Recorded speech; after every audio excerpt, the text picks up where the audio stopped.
X-Men's Dark Phoenix Saga issue Uncanny X-Men 133. Things are looking really bad for our heroes at the moment. They're all piled on the floor. The Hellfire Club has got them. Jean Grey has swapped sides. Everything. It's not looking good. Let's dive in.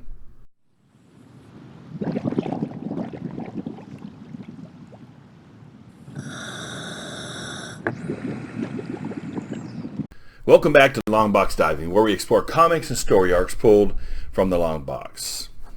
The Uncanny X-Men, issue 133, the Dark Phoenix Saga. Last issue they went to the Hellfire Club, and they basically all got captured. They're all trapped, and Jean has swapped sides. She thinks she's the Black Queen in the Hellfire Club, and things are just not going well. Wolverine was basically the last man standing. He was in the sewers, and he was trying to make his way back up. And that's kind of where we pick up in this issue, 133. And the cover is really pretty good. It's a burn cover. You got Wolverine fighting all the little henchmen. It's pretty cool. So we start out with Wolverine in the sewer, hiding from all these henchmen. He's trying to work his way up through the basement. They got a bunch of crates and everything everywhere, and he is trying to make his way up. And I have to say that John Byrne's art here is really fantastic. It looks really good. It's got great angles on it. And Wolverine comes down, and he starts fighting the henchmen. He's got just a really good fight scene. They're trying to swing their guns at him. They're trying to get him, but he is faster than they are. He is slashing, and he is dashing, and he's crashing, and they actually hit him with a stun, but it's Wolverine, man. It's not going to do that much to him. But of course, they don't understand that, and they get up to they call him like, this little runt's dead, and they go up to kick him, right? And he goes, "Your mistake, bub. The little runt lives." And he's like, "Which is more than I can say for you." And slash, I mean, it's just good stuff here. So there's one guy left, and he's like, "Don't you move, fella." I love the writing there. You know, it's like he's just seeing what's happened to the rest of his group, and he appears and looks like he is scared out of his mind. And that's what Wolverine says. He's scared. Can't say I blame him either. Let's see if I can make him feel even worse. I say, "Hey, bub, you know what I know what you're thinking. He's hurt, and he's 5 meters away from me, and I've got a full clip of ammo in my rifle. The question is, can I kill Wolverine before he reaches me and cuts me to a shish kebab with those freaky claws of his? Well, bub, Wolverine is virtually unkillable." And it just goes on, and this guy's like, just drops his weapons, like, I'm done, you got it, you win, yeah. And then Wolverine goes and grabs him anyway, and beats him up anyway. Yeah, that's Wolverine. That was perfect. So we flip back to the rest of the team, and they've got them all in shackles. What appears to be like slave collars around their necks. Chains, and they got the feet chained, and Cyclops specifically, they got this ruby quartz mask over his face so he can't shoot through it. And they got the whole Hellfire Club there. You've got, the Black Queen, Jean Grey. You got the Mastermind, the Master of Illusion, Jason Weingard. You've got Sebastian Shaw, which is like, can take kinetic energy or any energy and turn it into force. You've got what's his name? Leland. Leland is able to the mass and weight and whatever, and then Donald Pierce, which is a cyborg. And so they're all standing there, and they're just rejoicing in their victory. And then you got Jean Grey kissing Jason Weingard again. But when she turns to look at her old team, it actually flips to what she sees. She sees like a colonial plowboy. She sees what Storm looks like a plantation slave, and then. Excuse me. I can't get rid of this cough. Nightcrawler looks like a pirate type, and then you've got a colonial craftsman of some sort with Cyclops, and his eyes are always shaded. You can't ever see his eyes. And she does not see them for who they are, and they're trying to talk to her, but it's not working. And it's funny because Jean Grey calls Storm Beauty. Her calls her name Beauty, and Storm makes mention that her name Oro I can't pronounce names, but her name in her language means beauty, and so she still recognizes her, and she has the keys, but it's actually her headdress. She is totally not seeing the way things are. And Storm says, Jean, we were friends, and she's like, silence, dare you speak to me like that, slave, and smacks her across the face, right? So Cyclops knows at one point Jean actually created a psychic connection between the two. And so he's trying to remember back when they made the second connection, and he kind of shows us when they did it out on the plateau. And he's like, hey, and he's trying to reach her through this connection that she said will always be there and no one would ever be able to take away.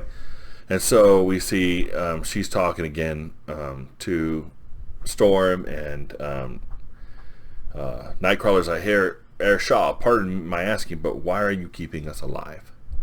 And I said, well, there's no profit in killing you. And we're going to use you guys to do what we need to do.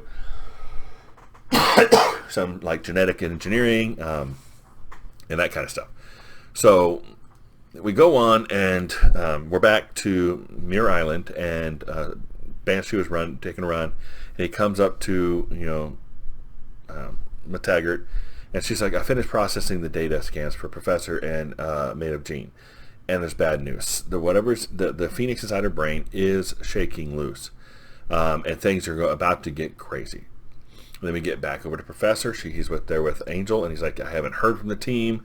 Something's wrong. We've got to figure out what's going on, and that kind of stuff. Nothing really, just kind of moving that story along.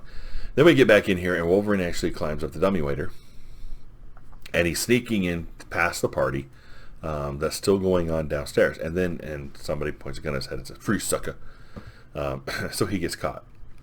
And then we are back up into the room.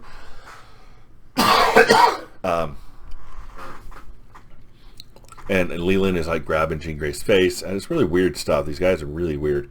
But you see Cyclops still trying to telekinetically, through their rapport, connect to the Jean inside the illusion, and he is able to. And he sees, it's like almost a nondescript, it's just doors and a window, like a nondescript house. And the doors open, and there's Jean, and she's like, hey, remember me? I'm Scott Summers. We were lovers. You and I, we were X-Men. And Jason Weingart comes out and goes, boy, you're wasting your time. Neither you nor your precious X-Men mean anything to my lady wife. And she's like, my husband is correct. Well, because this is all in Jean's head. Weingart is not a psychic, or he has no psi powers other than illusion, and neither is Cyclops. They're both within the brain of Jean Grey, which means they're on equal ground. So he starts fighting him sword to sword, and they're actually sword fighting out here on the steps, back and forth. They're going, they're trying to fight. They're basically fighting over Jean Grey, and so this whole sword battle is going on inside of Jean's head. Now at the same time, you got Wolverine. Now Wolverine does this whole thing where the gun's at his head, and he kind of comes out like this and grabs it. But if you see, like, your hand, you have it like this, and you go like this. My hand, I tilt. It kind of comes like this. The way it's drawn, it makes it look like Wolverine comes up like this. I can't even see how that's possible. But he also does it like out here, because not close to his head. It's like out here, but I can't even get my hand. I don't know. So that was kind of just a weird drawing for me. But he grabs the thug and throws him into the room, into the party room. He kind of, hey, folks, and he goes in, and then you got all these guys with billy clubs that come up, and they jump on top of him, and they just pound Wolverine into oblivion. We go back into Jean Grey's head. Now, Scott's still fighting Weingart, and Weingart says, we're not chivalrous. If I were a chivalrous man, Cyclops, I would allow you to surrender, but I am not, and our duel is to the death. And he stabs Cyclops through the chest. And then back in reality, outside of Jean's head, Cyclops just falls flat. Boom! Right on the ground.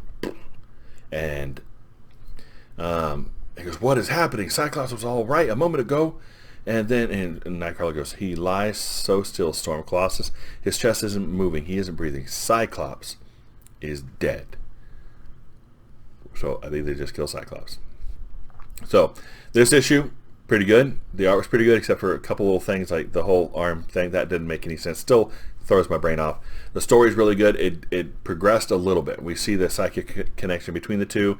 We see that, hey, Phoenix is starting to break free. We can see that through testing and etc. So things are about to get crazy, and the Hellfire Club is definitely not helping, standing around in their bathrobes. So things are about to get crazy. This was a nice builder issue. It's put the X-Men into a really, really tight spot. How do they get out?